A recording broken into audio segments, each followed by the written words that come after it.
BlackChannel.net Radio. Hey, good night. How you doing, BA? Garvey-eyed. They got you out from under house arrest. We haven't heard from you since the Coke disaster. No, man, BA, no. I'm still right here. I mean, they blew up half the country trying to get this guy. We didn't hear from Garvey-eyed. We were just wondering, was he under a bridge somewhere like the end of that movie Cloverleaf? No, BA, it definitely wasn't that, man. It wasn't that. I'm alright. I've been in the room. I don't know if you all guys notice. I always tune in, but... No, we've been seeing you. We were just figuring he had internet access, but no phone. He might have to rig something up over there. No, I was okay. It was just a point. I was at like a mental stage, to be honest, where I was thinking, hey, here I am giving my opinion on these things, and and I see the result of the stupidity happening around me. You see the same foolishness around you. How could you try poke your nose into someone else's business and when you see the same ignorance going on around you? Oh man, I don't see how you live in Jamaica, Garvey, because I mean, just the rental dreads alone, that would have me on a rooftop somewhere with a sniper rifle. Let me tell you something. It's rotten, and it's not just there. It's the entire Caribbean. It's rotten. It's rotten. Trust me. It's really rotten. It's reached a stage where you can't even. It makes no sense getting rid of the leaders anymore, because what you have coming up in the pipeline is way worse, and it's the same thing. So you have to do like a 50 years worth of rebuilding just in order so you might have a good leader, one with some common sense 50 years from now, because in the pipeline coming up, there's nothing, man. There's nothing. No. It really sucks. Stooges and fools. I'm telling you, criminals. I'm criminals and crook. Yeah. I remember as a child, I stand and I watch the now minister. A minister. I won't call her name, but I'm talking about a minister in government. I watch her giving out bribes. As a child, I stand. I didn't know what I was seeing, but I thought that was the order of the day. And these are the people in government. They've managed to ruin a society of hard-working people. The knowledgeable and the hard-working and the really decent people have fled the country. And what you have is a paradise for fools. They don't own anything.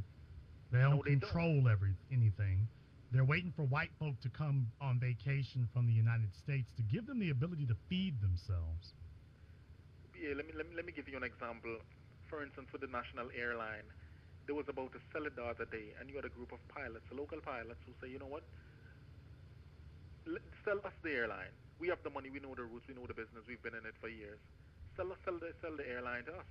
And the government actually refused to even consider their proposal. They decided to sell it to foreigners. Yeah. Well, so everything we've ever owned, it's like it's a pleasure for them to sell it to someone else. We had a we once had a vibrant sugar industry. The Chinese just bought that. Yeah. And they plan to sell some to the Brazilians. He's building his socioeconomic base. Exactly. And you're at his mercy. He may hire you. Well, he may hire you. Then again, he may just bring in 500 Chinese folk. They're already doing that. Oh well, there goes the neighborhood. You're talking about a place with high unemployment, and you still have Chinese workers coming in. Yeah. Because guess what? The Chinese is putting up the money for the project. Well, they want their people working. He came here to build his socioeconomic base. Exactly. Not yours. These leaders and they're so poisonous, man. It's crippling. I'm telling you, and the people are so dumbed down, and when you tell them about these things, and the first thing they think, oh, you're just another angry fool who you focusing on these things too much. This is not important. Everyone should be free to do whatever they want, and that's just basically what they think. They don't think, hey, this is a black country and this should be for us. Why should we be selling these things to foreigners? And at the end of the day, we have nothing for ourselves. They don't see it. They don't see it as that. They just see it as, hey, everyone should be able to have the same rights to do whatever they want to do, including those who don't live here and those who don't look like us and those who it's in their interest to enslave us. As if we're in such a good position that we have some largesse to leave over for others.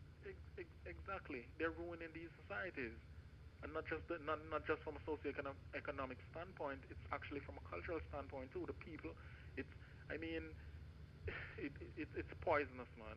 It's poisonous. The men don't act like men. The women don't act like women. As I tell you, you have men down here, right, in these parts who actually go into the beauty salon now to get their nails done. And I'm talking about people who would tell me and you that we are punks because they're so gangster, and yet still they in the hair salon getting their nails done.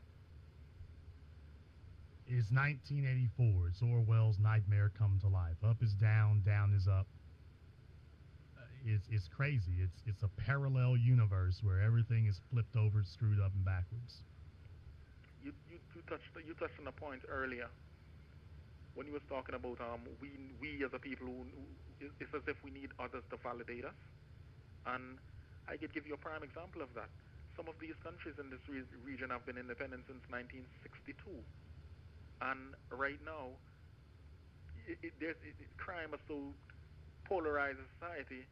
Is It's like what they're doing now. One of the trend what I see they're doing now is like they're going back to Britain for police officers, and I'm talking about they taking sergeants and corporals and making them assistant commissioners. So they're going back to the slave master to bring them back, and they're paying them more than what they paying the local officers, and they have to put up for lodging and that type of stuff. So they inviting back the slave master to come and rule over them. Managed to make such a mess of their independence. So much for independence. So much You know, for it. it's sad, and don't believe it's just in America. It's worldwide, man. I think we as a people we have mental problems. Like I say, when I speak about black society, I don't say American black society. I say black society because the problem is bigger than America. It's around the world, It's and bigger than America. I've lived in different countries, so I could tell you. It's not just in the one where I'm from in Jamaica, but it's over here in the Bahamas too. Yeah, we're a people who had a shackle put around our neck all over the world. Not just in the biggest one was in the United States, but it was far from the only one. It was being colonialized means being colonialized. Ours was just more obvious than Jamaica's. Ours was just more obvious than Britain's. That's all. You're still a Yeah, colonialized people today. And we yeah, are. We're still a colonialized people today. yes, we are. The only type so-called freedom what we had was a little bit of political freedom to do whatever we want. But we was by then we was already programmed, so they could afford to set us free. Free in quotations. Exactly, because they know what we was gonna do. We were already programmed, and some people just can't seem to get beyond that programming. And Well, it's rotten in this region. I'm telling you. I've had conversation with men my age and even older, and when mentioned to them that hey, I'm 27 and I have no children, and I would only date a black woman. I would only have kids with a black woman, and I have to be married. People look at me like as if I just throw poison in their face. yeah. It's as if you're insulting them. I had a cousin of mine who I couldn't stand him for nothing. He was the guy who tell me, hey, you don't know what you're talking about. As a man, your option should be to impregnate as much woman as possible, because then you will have different women looking out for you. And I'm talking about a man who's willing and ready to kill for this type of. He's ready to fight. He, he's that passionate about it to the point of violence. So how do we deal with these evil? That's a very good question. And they look like us. They're our color, but they're not our kind. They're our color, but they're not our kind. It, It makes